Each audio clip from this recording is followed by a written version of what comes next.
Hello and welcome to the COPE15 Hangout on Air about week 5 and week 6. Today we have Danny Seiger with us, who will be summing up week 5 on the topic of interorganizational relationships and networks. And we also have Maya Pivets with us, who will be introducing week 6 on the topics on transfer into individual context. Yes, hello Danny and hello Maya. Hi. Hello. I'm Natasha. Hi, nice to have you with us today. For all the learners, I would like to say that if you're watching live, please post your questions on the web page. If you have any special questions to Danny, this is a good opportunity, and Danny is here to answer them. And you can also use Twitter or Facebook or the Google Plus for your communication. And yes, and I think we can start with summing up of week 5. Danny, I have the first question for you. How did you experience week 5 as a facilitator in the COPE15? Big workload because a lot of participation was going on. It was a big surprise for me, a very pleasant surprise, I should say, that the strategy obviously worked. And the strategy, I mean that we reduced the content compared to last year significantly. I halved it basically. And also, instead of many, I think we had 7 activities, we had 3 activities, one entry activity and 2 advanced activities. So there was a lot going on in these activities. And I should say not only quantity was surprising, but even more surprising was the high quality of the contributions. So my feeling is that the students really got something out of it from participating in this MOOC. I can see that in their contributions because they obviously understood the issues, they worked on the issues, they found very interesting further examples and resources on the web, be it YouTube videos or articles or blogs. What have you? They were really successful in finding additional resources, and I must say I also benefited from this. That's why I'm doing it. You know, I have this group of students out there, and they are doing all the research work that takes hours and hours, and they are doing it for me. So that's excellent, and I can use many things they have found for my further teaching and for my work in general. Okay, this sounds really good. It sounds really good that you can use the new knowledge that has been created from the students around your topic in this week. It's a win-win, you know. I'm a marketeer, so I'm always after a win-win situation. Okay.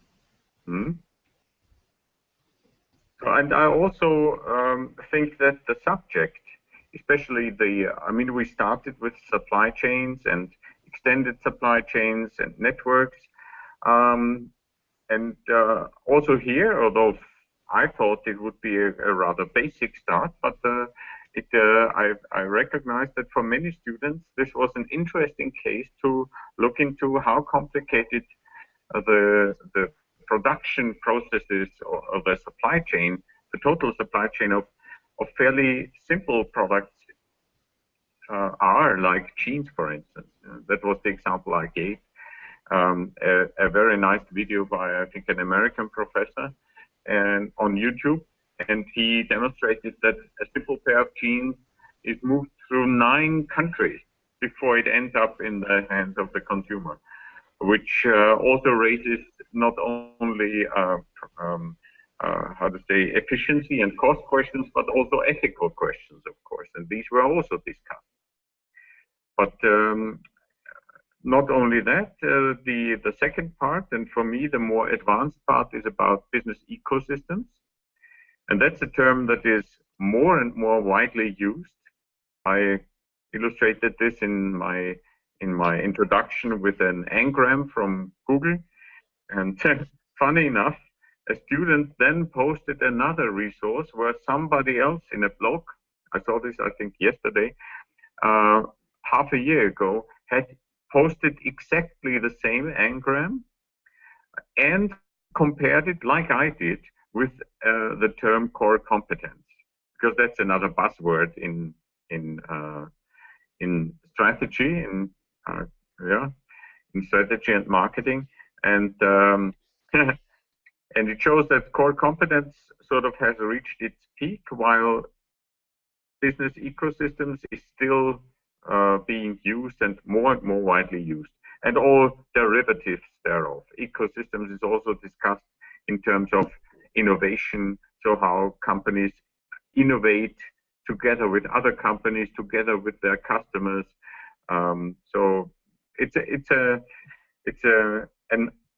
nice metaphor, this ecosystems, and people can relate to it. Then it sounds to me that the students learned not only from you, but they found other experts who also deal with the same contents and the same materials, and had a more multiple perspective around the issues. Yeah, good of you to mention, because since they use nicknames, I don't know who is behind the nicknames, and some of the contributions didn't sound like students contributing, but like experts. Yeah, so I'm sure there were some experts in there, and that was extremely helpful.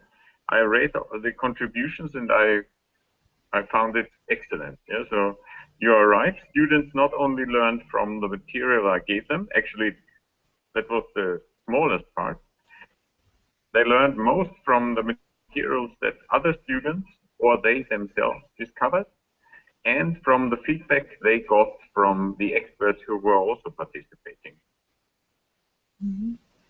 And Jutta Pauschenwein also sent us an email saying that in the week 5, you didn't only have the management students of your class, but there were other students there as well, like the students of social work at the FH, where I also think that they brought a different perspective, maybe on the ethical issues or on other aspects. Yeah, that could be. Right now I'm looking for this mail where she sent it. I just saw it a second ago, but right now I can't find it. There it is.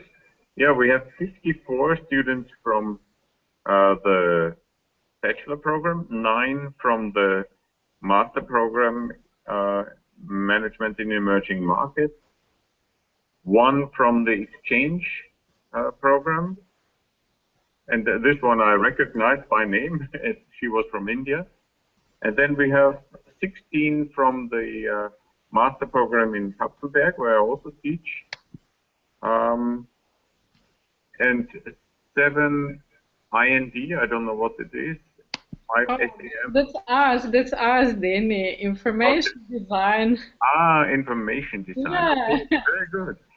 And then external students, also a couple. So that was good. But of course, if you want, the downside is that it is just our students here, not any international participants from other universities, or because I think last time we had that, but in total the numbers last year were, you couldn't compare with this year. They were just a fraction of this year. Yes, you're right. This year we most active participants were the students from FH and very little active participation from international students.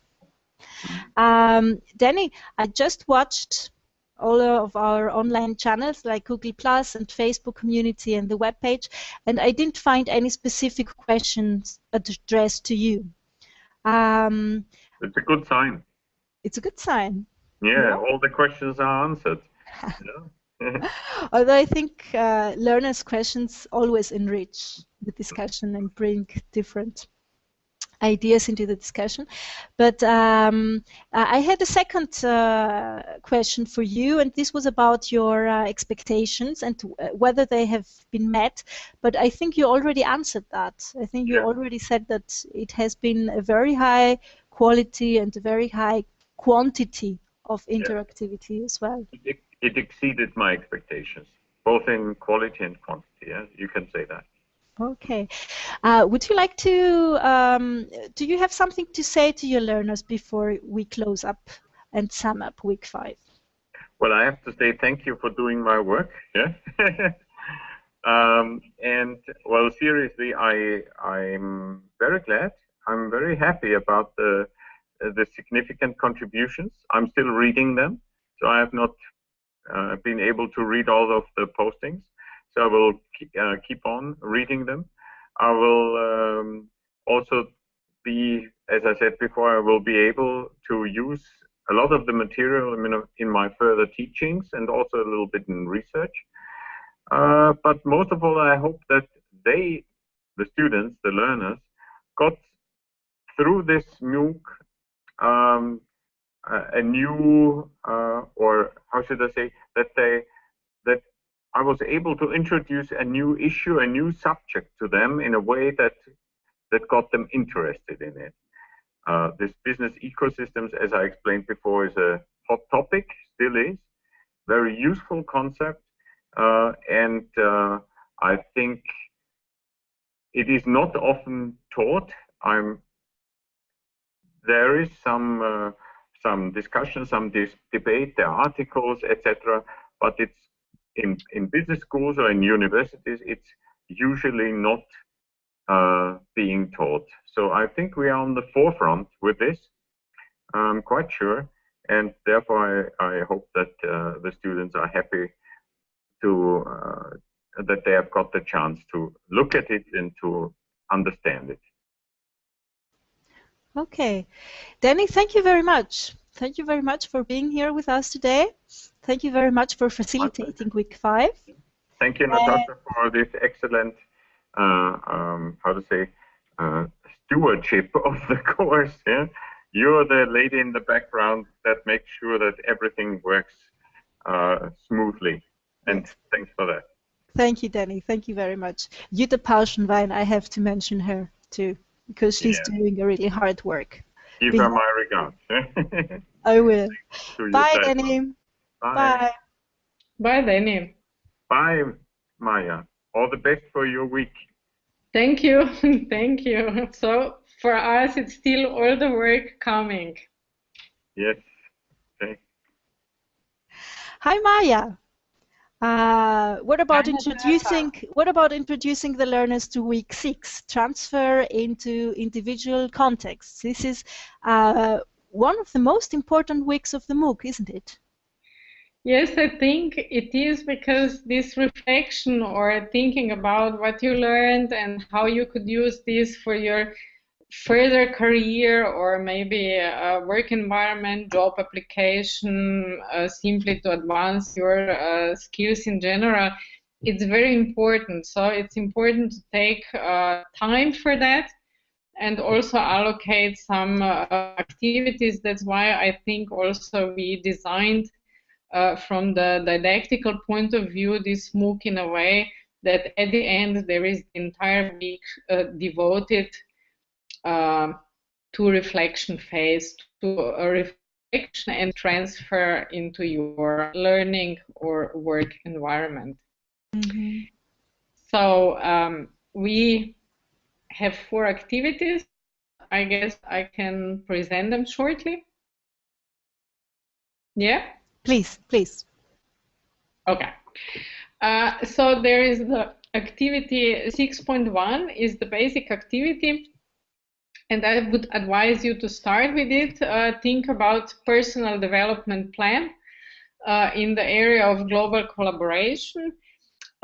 In this activity, there are actually some sub-questions that will help you to start reflecting. Like, for instance, how did my participation in this MOOC influence my online behavior? If it did, how it did influence it?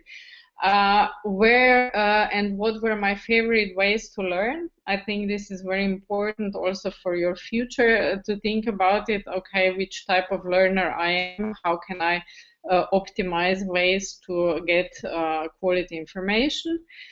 Then other sub-question is, what were my favorite ways to communicate with others? Then the next one, how would I remain in contact with other guys from this MOOC? Maybe even, as you mentioned before, a lot of them are FH students, so maybe even a face-to-face discussion group or so-called Stammtisch could develop, who knows. So those are a kind of bundled sub-questions that could help you to start reflect. There is also a questionnaire linked into this task, 6.1, that also might help you with this reflection. In this questionnaire, it's a relatively short questionnaire, a lot of multiple choice questions.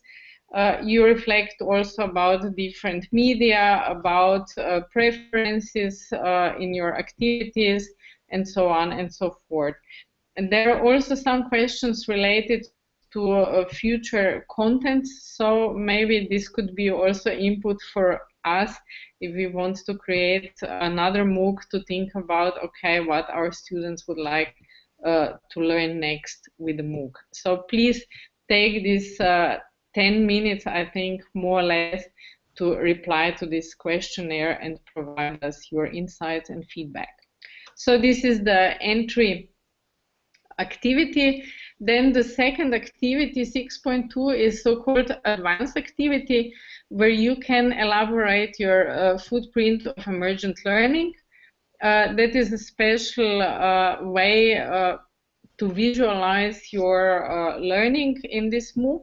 And this visualization is based on 22 to 23 different factors. So there is a tool that is available to you, and different factors are explained, and they are grouped into 4 clusters, like openness versus structure, or is the environment interactive, how you perceive this, then agency and presence and writing.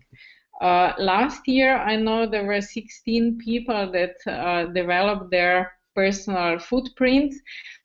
If you see the whiteboard behind Natasha, there is actually one footprint there. Yes, exactly. There is a footprint, so pretty much that's how you create a footprint, your personal footprint for yourself. So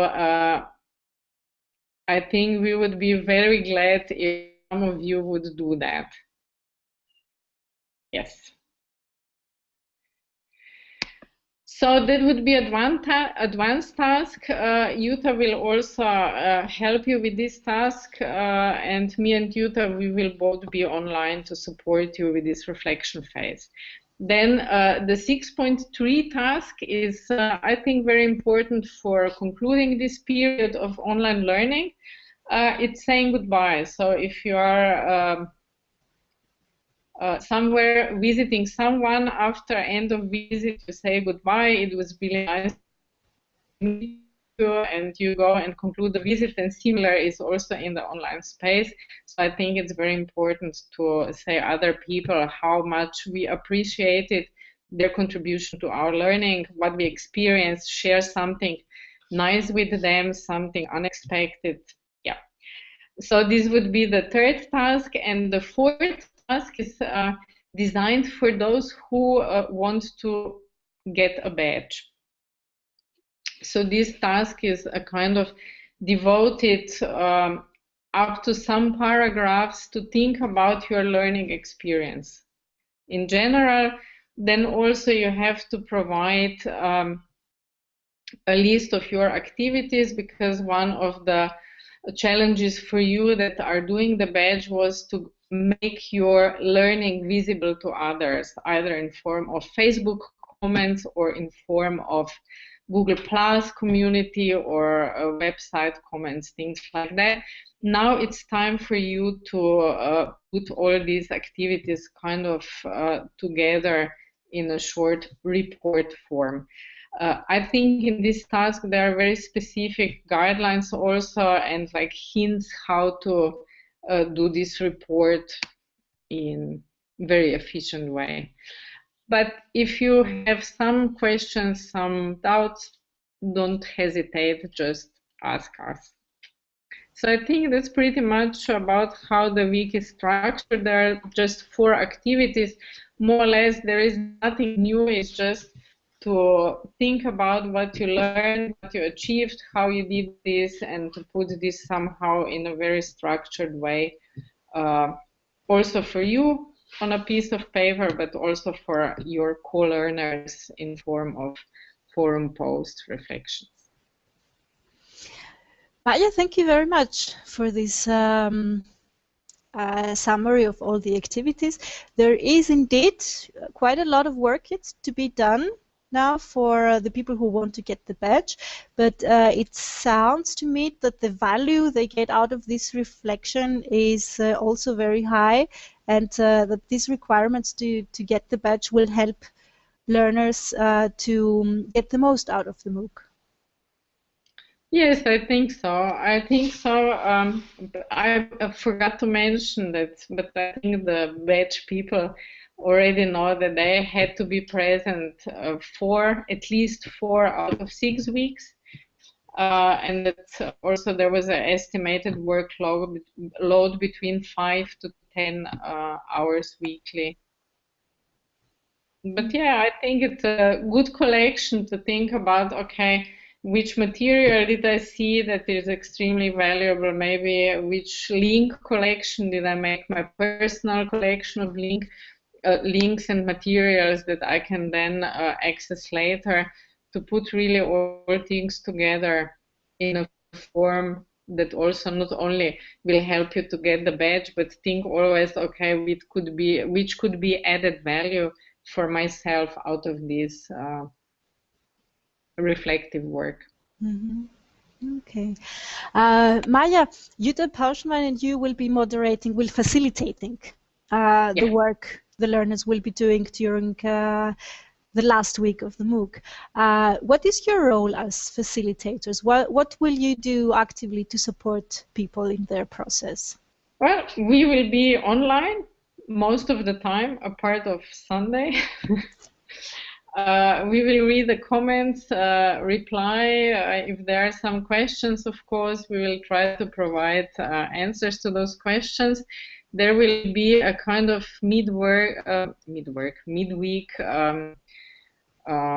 overview, what's already happening, kind of, view on how the week is progressing. So I think, we will be online. Mm-hmm. Okay. I have to say that week 6 is also a bit longer than 7 days, because as we have already mentioned, there are a lot of holidays in Austria in May, and next Monday is a holiday.